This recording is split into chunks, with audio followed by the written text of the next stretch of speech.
أشهد أن محمدا رسول الله. أشهد أن محمدا رسول أشهد أن محمدا رسول الله.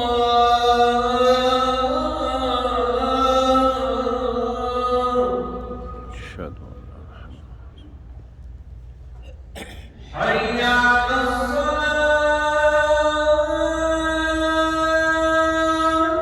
نعم. حي على الصلاة.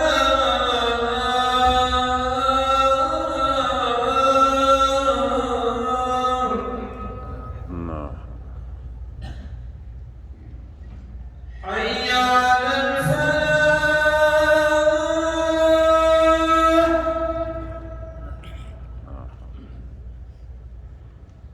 حي على الفلاح.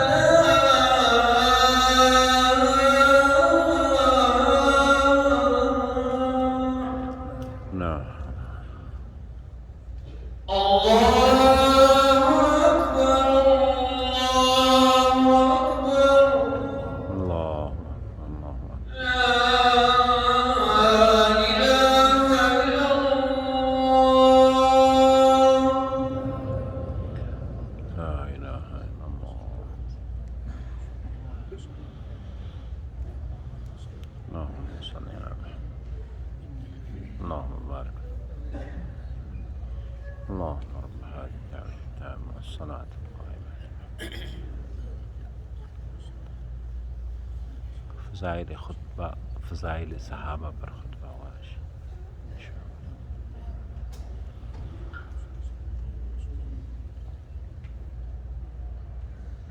إن الحمد لله نحمده ونستعينه ونستغفره ونعوذ بالله من شرور أنفسنا ومن سيئات أعمالنا. من يهده الله فلا مضل له ومن يضلل فلا هادي له. وأشهد أن لا إله إلا الله وحده لا شريك له. وأشهد أن محمدًا عبده ورسوله. يا أيها الذين آمنوا اتقوا الله حق تقاته ولا تموتن إلا وأنتم مسلمون. يا أيها الناس اتقوا ربكم الذي خلقكم من نفس واحدة وخلق منها زوجها وبث منهما رجالا كثيرا ونساء. واتقوا الله الذي تساءلون به والأرحام إن الله كان عليكم رقيبا. يا أيها الذين آمنوا اتقوا الله وقولوا قولا سديدا يصلح لكم أعمالكم ويغفر لكم ذنوبكم. ومن يطع الله ورسوله فقد فاز فوزا عظيما. أما بعد فاتقوا الله عباد الله. معاشر المسلمين، إن مما يعقد عليه أهل السنة والجماعة قلوبهم محبة أصحاب رسول الله صلى الله عليه وسلم. فإن الله جل وعلا جعل لهؤلاء الصحب الكرام منزلة عظيمة ومكانا كبيرا. صح عن عبد الله بن مسعود رضي الله عنه أنه قال: إن الله نظر في قلوب العباد فوجد قلب محمد صلى الله عليه وسلم خير قلوب العباد فاصطفاه لنفسه فابتعثه برسالته. ثم نظر في قلوب العباد بعد قلب محمد فوجد قلوب أصحابه خير قلوب العباد فجعلهم زراء نبيه يقاتلون على دينه. ولهذا عباد الله الناظر في كتاب الله جل وعلا وفي سنة النبي صلى الله عليه وسلم يجد المكانة العظيمة والمنزلة العالية الرفيعة لهؤلاء الذين اختارهم الله جل وعلا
الجاهلية، فالله جل وعلا قد رضي عنهم كل الذنب، فقال سبحانه وتعالى: محمد رسول الله والذين معه أشداء على الكفار رحماء بينهم تراهم ركعا سجدا يبتغون فضلا من الله ورضوانا سيماهم في وجوههم من أثر السجود ذلك مثلهم في التوراة ومثلهم في الإنجيل كزرع أخرج شطأه فآزره فاستغلظ فاستوى على سوقه يعجب الزراع أن يغيظ بهم الكفار وعد الله الذين آمنوا وعملوا الصالحات منهم مغفرة وأجرا عظيما.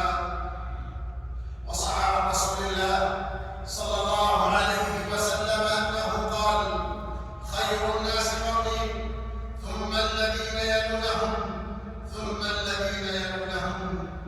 وأخبر النبي عليه الصلاة والسلام أن الواحد منهم إذا أنفق المدة لله جل وعلا أو نصيبه أن من يأتي بعدهم لا يبلغ هذا الفضل حتى ولو أنفق مثل جبل أحد ذهبا.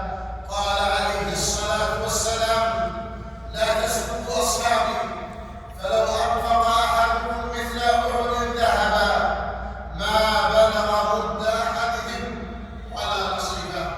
ولهذا معاشر المسلمين قام هذا المعتقد الحق معتقد أهل السنة والجماعة على هذه النصوص وغيرها من كتاب الله جل وعلا ومن سنة النبي صلى الله عليه وسلم. فالناصح لنفسه العامل على نجاحها يعرف فضل أصحاب رسول الله صلى الله عليه وسلم ويعرف مقامهم ويعرف منزلتهم فيذكرهم بالخير ويترضى عنهم، وإذا ما ذكر أحدهم بسوء فإنه يمسك لسانه عن الخير في مثل هذه الأمور. بارك الله لي ولكم في القرآن والسنة ونفعني وإياكم بما فيهما من الآيات الكريمة والحكمة. قد قلت ما قلت، إن كان صوابا فمن الله وإن كان خطأ فمني ومن الشيطان وأستغفر الله إنه هو الغفور الرحيم.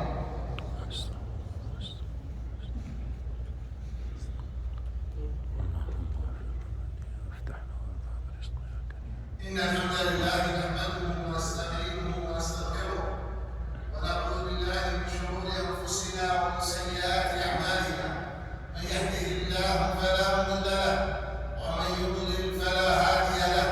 وأشهد أن لا إله إلا الله وحده لا شريك له، وأشهد أن محمدا عبده ورسوله صلى الله عليه وعلى آله وصحبه وسلم تسليما كثيرا إلى يوم الدين. أما بعد فاتقوا الله عباد الله معاشر المسلمين. هؤلاء الصحب الكرام ليسوا جميعا في الفضل وكلهم صاحب فضل على درجة واحدة، ولهذا قضت النصوص في كتاب الله جل وعلا وفي سنة النبي صلى الله عليه وسلم بتفضيل بعضهم على بعض. فأفضل الصحابة على الإطلاق أبو بكر الصديق صاحب رسول الله صلى الله عليه وسلم وخليفته، ثم عمر الفاروق أبو حفص الذي ولي الخلافة بعد أبي بكر رضي الله عنه، ثم ذو النورين عثمان بن عفان رضي الله عنه الذي زوجه النبي صلى الله عليه وسلم باثنتين من بناته، والذي ولي الخلافة بعد عمر، ثم رابعهم علي بن أبي طالب أبو السبطين ابن عم رسول الله صلى الله عليه وسلم الذي ولي أمر أهل الإسلام بعد عثمان. فهؤلاء الخلفاء الأربعة ترتيبهم في الفضل كترتيبهم في الخلافة لهم مقام عظيم ولهم منزلة كبيرة، فهم أفضل الصحابة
فإن الله جل وعلا قد أثبت الهداية لمن كان هذا حاله، فقال جل وعلا: فإن آمنوا بمثل ما آمنتم به، أي بمثل ما آمن به أصحاب رسول الله صلى الله عليه وسلم، فقد اهتدوا.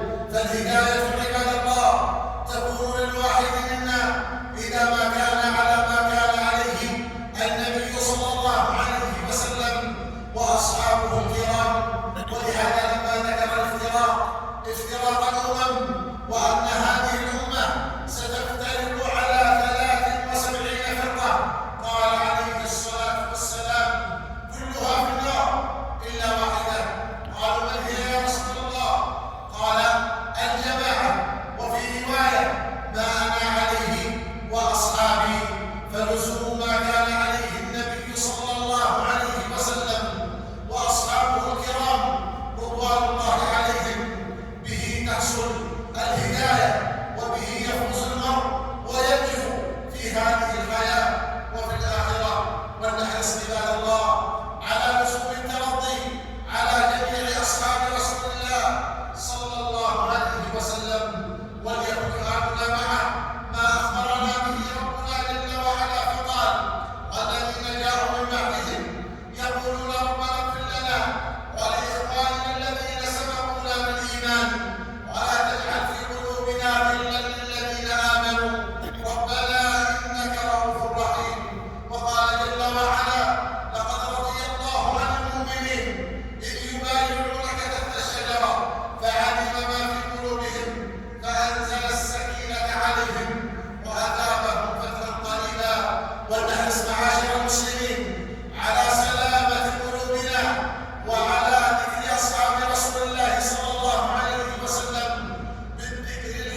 الله وسلم وبارك على نبينا محمد وعلى آله وصحبه وسلم تسليما كثيرا إلى يوم الدين.